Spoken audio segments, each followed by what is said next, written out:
Olá pessoal, vamos dar prosseguimento aos ciclos de potência a gás. Na aula de hoje nós vamos falar sobre turbinas para propulsão. O objetivo é apresentar os componentes, as características de funcionamento e a modelagem na forma de ciclo, mas eu coloquei aqui entre aspas ciclo, porque nós vamos utilizar as mesmas considerações do ciclo Brayton, mas na verdade as turbinas para propulsão não funcionam num ciclo. Quais são os tipos e as características? Nós temos o turbojato, nós temos aqui uma região de entrada, que vai passar pelo compressor, a pressão vai aumentar, vai para a câmara de combustão, em que é adicionado calor, a turbina vai alimentar o compressor e depois vai passar para um bocal para ser acelerado e gerar um empuxo. O turbojato puro, o ar passa todo pelo interior do compressor, câmara de combustão e turbina.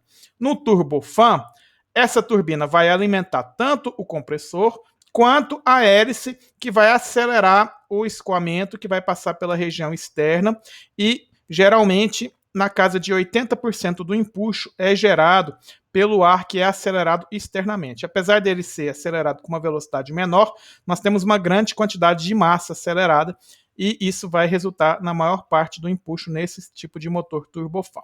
O turbopropelente, a hélice externa, que também vai acelerar o escoamento, o empuxo vai ser gerado principalmente pela hélice aqui, vai ser gerado pela hélice, que é alimentada, movimentada pela turbina. A turbina alimenta o compressor e alimenta, movimenta a hélice, que vai gerar a aceleração do fluido e, consequentemente, o empuxo. E o turboshaft, nesse caso, a turbina movimenta o compressor, que acelera o escoamento, mas o empuxo é gerado por esse segundo eixo aqui, que vai estar ligado, por exemplo, às hélices do helicóptero, que vai gerar um empuxo do sistema, certo? Então, o turbojato, que é esse aqui que nós vamos estudar na aula de hoje, ele tem o quê? Ele basicamente é a turbina a gás utilizada em aeronaves. Ela é similar às turbinas a gás no ciclo Brayton. O principal objetivo é gerar empuxo. Esse empuxo vai ser gerado pela taxa mássica vezes a diferença das velocidades, a velocidade na saída e a velocidade na entrada. Isso daqui tem unidades de quilos por segundo, metros por segundo, que dá massa vezes aceleração, unidade de força, que é o nosso empuxo, certo? Esse empuxo não é gerado pela alta pressão na saída, nem pela alta temperatura na saída. Qual é a vantagem dos motores turbojatos? Ele tem um projeto relativamente simples, ele é capaz de atingir altas velocidades e são relativamente compactos. As vantagens é que ele tem um alto consumo, o ruído gerado e o desempenho ruim em baixas velocidades. A sequência dos componentes nós vamos representar esquematicamente como uma região de entrada, que é o difusor, no caso aqui do escoamento em regime subsônico. Ele é responsável por desacelerar o fluido.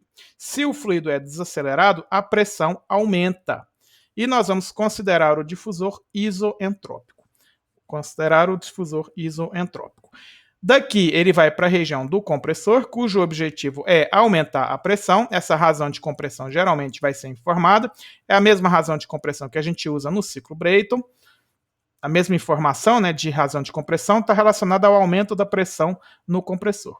Daí vai para a câmara de combustão, que nós vamos substituir por uma adição de calor de uma fonte externa. A turbina é responsável por fornecer trabalho para o compressor. Então, o único trabalho da turbina vai ser o que necessário para alimentar o compressor, nada mais. E no final nós temos um bocal que é responsável por acelerar o escoamento para gerar um empuxo maior. Aqui, uma consideração que nós fazemos é que a velocidade nos componentes internos é desprezível, ou seja, nós vamos considerar a velocidade na entrada e a velocidade na saída. As velocidades internas aqui nós vamos desprezar. Se nós fôssemos representar como um ciclo Brayton, e aí na verdade não é um ciclo porque ele não volta aqui, eu não pego esse ar e retorno ele para a entrada, eles teriam uma região de entrada, o compressor, câmara de combustão com adição de calor de uma fonte externa, a turbina, e nesse caso eu não gero trabalho externo, esse trabalho da turbina vai alimentar o compressor e passa por um bocal e indo para a região externa novamente, certo? Então, ele não é um ciclo porque nós não fechamos aqui, nós não retornamos esse ar da saída para a região de entrada com um trocador aqui para reduzir a temperatura e voltar, certo? Em relação à modelagem, a gente vai usar as mesmas considerações que a gente utilizou no ciclo Brayton, no ciclo Otto e no ciclo Diesel. Quais são elas? Nós vamos considerar análise padrão a ar, ou seja, vai ser sempre ar, não é convertido em produtos de combustão.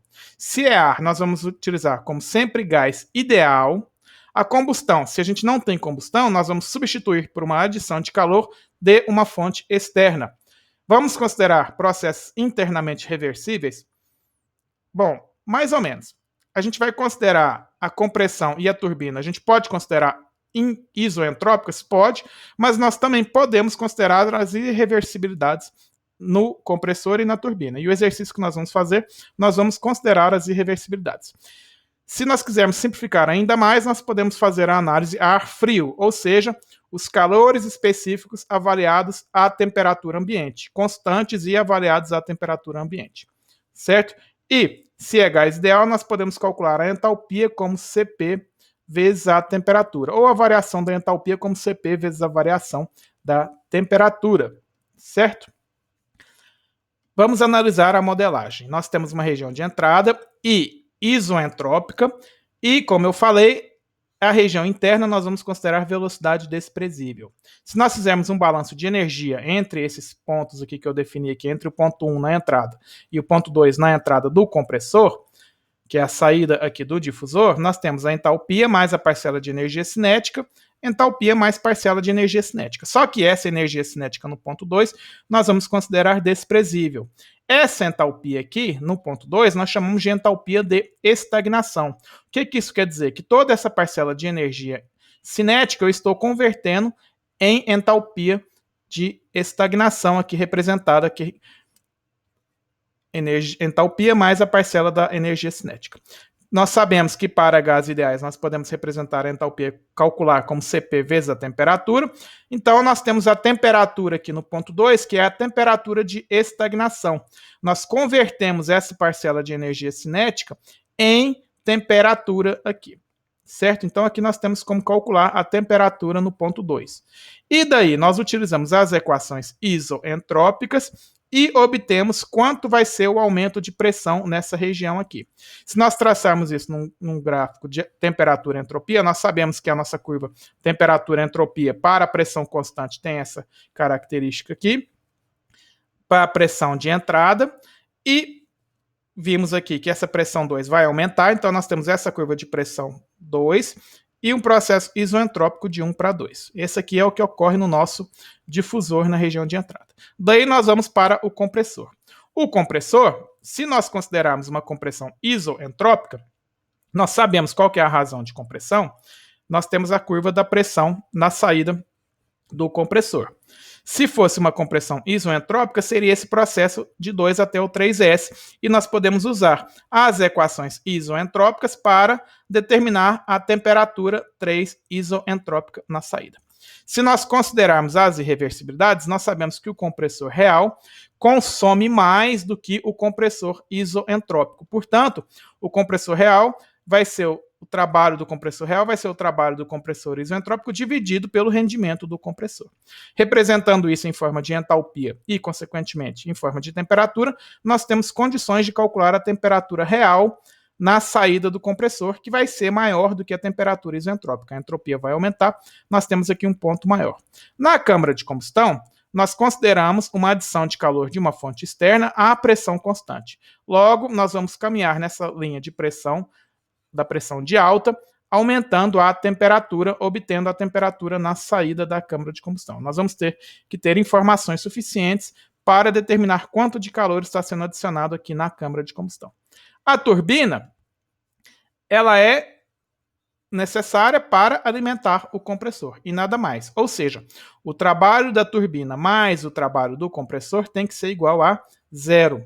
Trabalho da turbina, entalpia de saída menos entrada. Trabalho do compressor, entalpia de saída menos entrada. Aqui eu estou considerando a primeira lei como variação de energia é igual uma quantidade de calor mais uma quantidade de trabalho.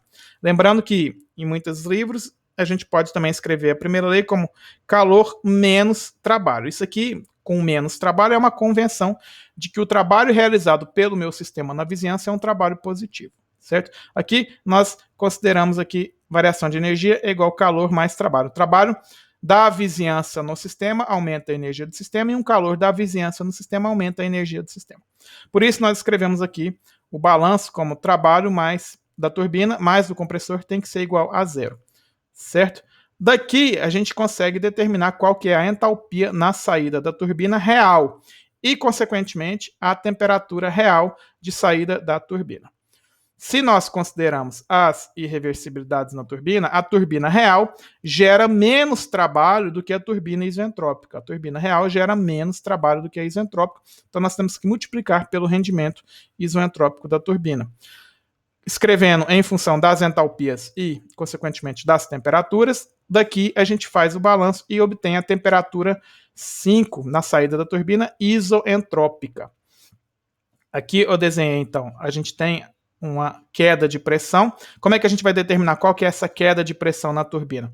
Pela equação isoentrópica para gases ideais. Uma vez que a gente determinou a temperatura isoentrópica na saída, nós temos a temperatura na entrada, nós conseguimos determinar qual é a pressão na saída da turbina, que vai ser essa curva aqui da pressão de saída.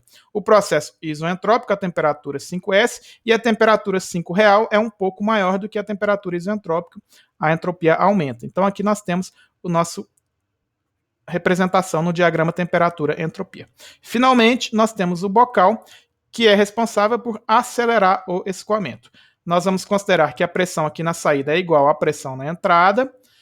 Utilizando o bocal é considerado isoentrópico, nós podemos utilizar a equação isoentrópica, sabendo a razão das pressões, para determinar a temperatura na saída do bocal. E para que nós vamos utilizar isso? Se nós fazemos um balanço de energia, nós consideramos as energias cinéticas internas aqui desprezíveis, nós temos que essa entalpia na saída mais a parcela da energia cinética específica é igual à entalpia aqui na entrada do bocal, que é a entalpia de estagnação. Daqui nós podemos escrever a velocidade na saída em função das entalpias ou das temperaturas na entrada e da saída do bocal. Aqui então nós temos a velocidade na saída. Se nós calculamos a velocidade, nós temos consequentemente o empuxo, que como nós vimos, o empuxo vai ser dado pela taxa mássica vezes a relação da diferença da velocidade da entrada menos a velocidade na saída. Nesse caso nosso aqui, a velocidade 6 menos a velocidade 1. Esse é o nosso empuxo. Então vamos resolver um exercício para aplicar o que nós vimos aqui. Vamos considerar um motor turbojato com a pressão de 26 kPa na entrada, 230 kelvins e 220 metros por segundo, uma taxa máxima de 25 kg por segundo. Uma razão de compressão no compressor de 11 e a saída da câmara de combustão e a entrada da turbina com 1.400 kelvins. A eficiência isoentrópica do compressor de 85% e da turbina de 90%.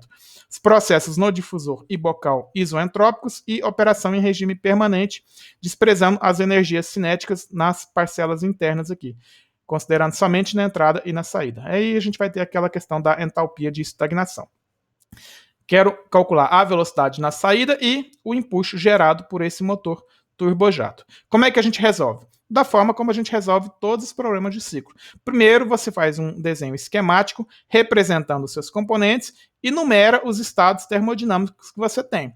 Faça uma tabela com todos os estados, e aí, nesse caso, no compressor, nós temos a compressão isoentrópica e a compressão real, e na turbina nós temos a expansão isoentrópica e a expansão real. Então eu representei aqui na nossa tabelinha, lista o que você tem de informação, pressão e temperatura. Efetivamente, no final aqui, depois a gente vai calcular a velocidade. Então nós temos a pressão e temperatura, listei qual informação que eu tenho. Um erro muito comum é achar que essa pressão 3 é 11 vezes essa pressão na entrada.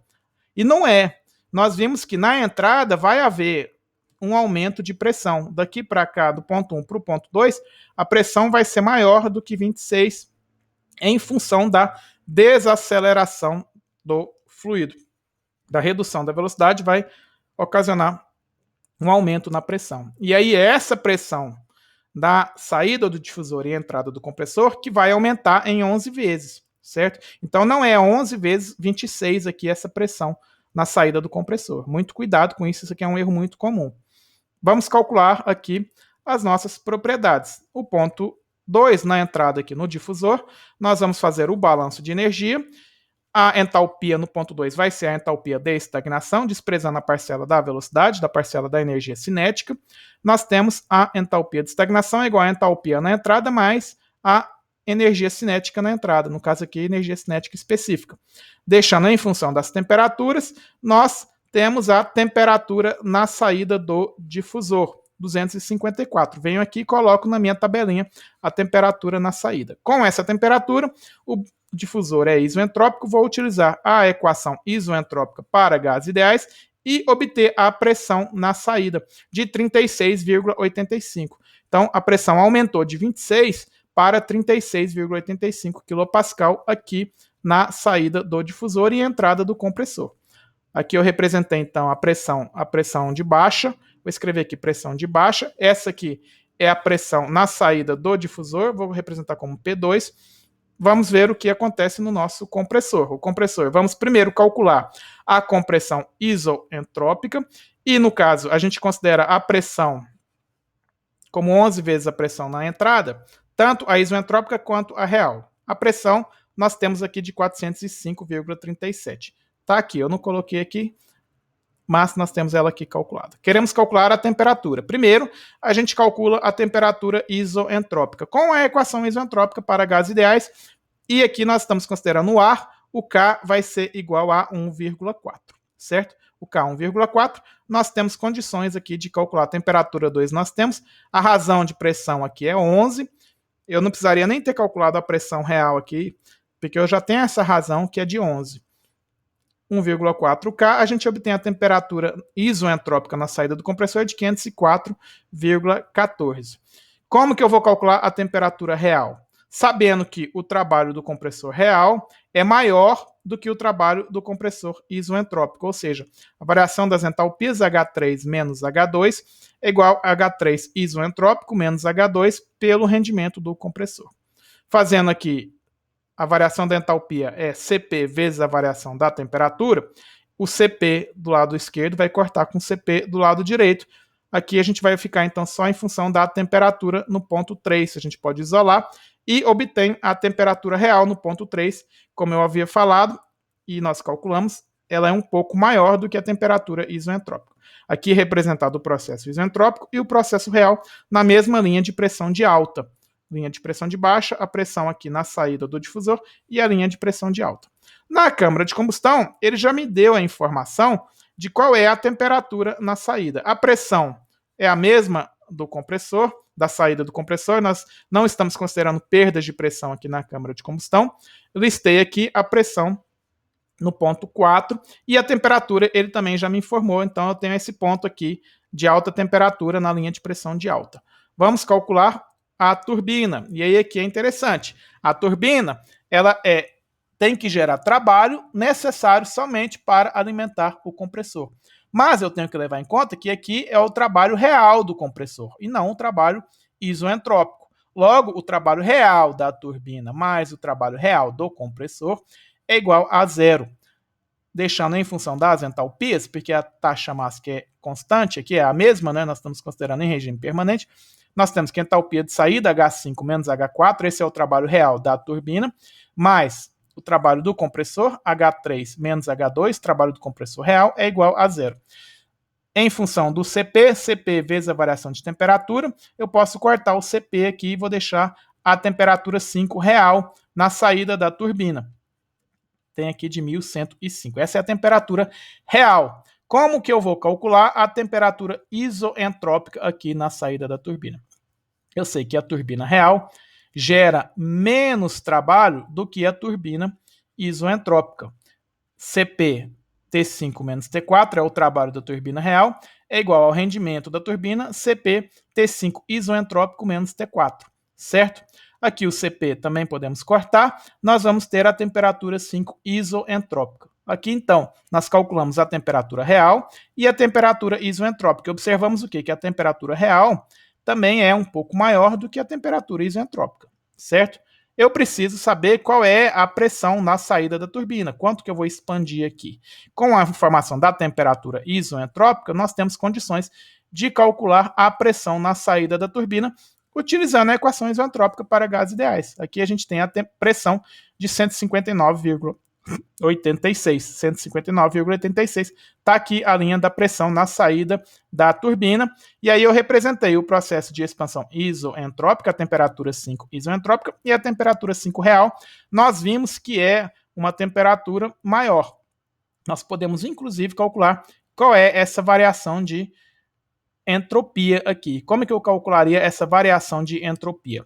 Bom, se a linha de pressão é a mesma, nós podemos utilizar a equação da variação de entropia do ponto 5S para o ponto 5 como Cp ln de T5 sobre T5S. Menos, se eu fosse levar a parte da pressão, R ln de P5 sobre P5S. Essa parcela, como nós estamos considerando a mesma pressão, seria só essa relação da temperatura real pela temperatura isentrópica. Isso aqui nos dá quanto está aumentando a entropia do ponto 5 para o ponto do ponto 5S para o ponto 5. Poderia também fazer esse mesmo procedimento para calcular essa variação de entropia do ponto 3S para o ponto 3, que é aqui na saída do compressor, certo? Aqui ele não pediu, mas está aqui como se a gente quisesse calcular. Uma vez que a gente tem a pressão aqui na saída da turbina, nós temos a temperatura na saída, preciso agora só calcular a temperatura na saída do bocal, considerando que a pressão na saída do bocal é a mesma da pressão na entrada. Vamos fazer como? Fazer o balanço de energia. Poderia fazer, mas aqui eu já calculei direto com a equação isoentrópica. Poderia ter feito também com balanço de energia. Se a gente sabe a razão das pressões, eu tenho a pressão na entrada e a pressão na saída, e tem a temperatura na entrada. A temperatura na entrada é qual? É a temperatura real, certo? 1105. Essa é a temperatura que está chegando aqui. Não confundir e não colocar a temperatura isentrópica aqui. A temperatura isentrópica é utilizada para calcular qual é a temperatura real aqui na saída. Na verdade, a gente usou a temperatura isentrópica para calcular a pressão, né? Primeiro a gente calculou a temperatura real. Mas não confundir isso aqui, por quê? Porque o que eu estou fazendo na expansão é a partir da temperatura 5 real aqui, ó, e não da temperatura isentrópica. É esse ponto real que eu vou fazer a expansão no bocal. Expansão isentrópica, então a curva é a representação é essa linha aqui, isentrópica, indo para a linha de pressão de baixa. Como que eu calculo a temperatura? Se o bocal é isentrópico, eu posso usar a equação isentrópica, obtenho a temperatura na saída do bocal. E aí, como que eu vou calcular agora a velocidade? Aí eu posso fazer o balanço de energia. Eu vou fazer o balanço de energia. Aqui, entalpia de estagnação, nós estamos desprezando a parcela de energia cinética, considerando aqui velocidades baixas em relação à entrada e saída. Então, aqui nós temos a entalpia de estagnação, é igual à parcela da entalpia na saída, mais a parcela da energia cinética específica na saída. Daqui, a gente tem condições de calcular a velocidade na saída. Variação da entalpia é igual a Cp vezes a variação da temperatura. A temperatura 5 real, menos a temperatura 6 que nós acabamos de calcular, nós temos a velocidade na saída, 948,13 metros por segundo. Aqui está representado, então, esquematicamente, o processo no diagrama temperatura-entropia. Lembrando que não é um ciclo, porque eu não volto aqui o ponto 6 para o ponto 1, portanto, não é um ciclo.